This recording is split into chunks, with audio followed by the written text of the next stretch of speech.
সত্য হৰিক যিজনে নমস্কাৰ নকৰে, যিটো কথা হৰিৰ চৰণত দৌৰ নাখায়,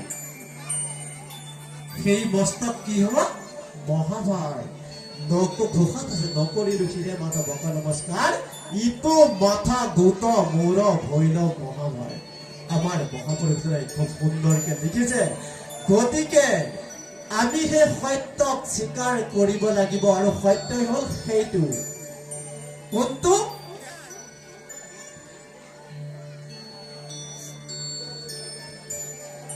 যিটো দেখৈ ইটো সমস্ততে হৰিময়, আৰু সিয়েই হল সত্য। তাকে সত্য বুলি কোৱা হয়। অৰ্থাৎ হৰিয়েই সত্য আৰু হৰি বিনে সকলো অসত্য। সত্য ঈশ্বৰ, ঈশ্বৰেই সত্য। গতিকে আমি ঈশ্বৰত শৰণ ল'ব লাগিব, আৰু এই ঈশ্বৰত শৰণ লওঁতে আমাৰ ফাঁকিত যদি আমাৰ আশ্ৰয় হৈ যায়, তেনেহলে কি হব? দৈবিক সম্পদ এটা হল সত্য। গতিকে সত্যৰ অপলাপ কৰি কোনো সাৰিব নোৱাৰে। অৰ্থাৎ আমি হৰিক সত্য বুলি মানিব লাগিব, হৰিক আশ্ৰয় ল'ব লাগিব। গতিকে সত্যত শৰণ লৈৰে চিত শুদ্ধ,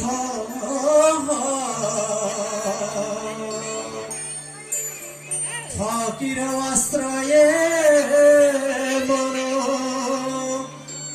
কৰে পাপন।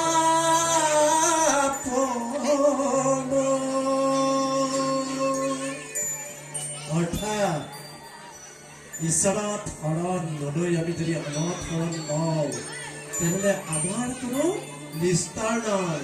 আৰু যদি সেই তাকেই কোৱা হৈছে যে আমি যদি সত্যত শৰণ লওঁ, অৰ্থাৎ সঁচাত থাকো, ঈশ্বৰ বুলি জানি ঈশ্বৰত বিশ্বাস ৰাখো, তেনেহলে আমাৰ অন্তৰ কি হব?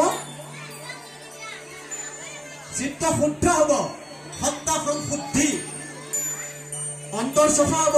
অন্তৰৰ পৰা বেয়া ভাববিলাক আমি আঁতৰাই ৰাখিব পাৰিম। আৰু তাকে নকৰিলে কি হব? ফাঁকিত আশ্ৰয় হলে আমাৰ মন পাপময় হব।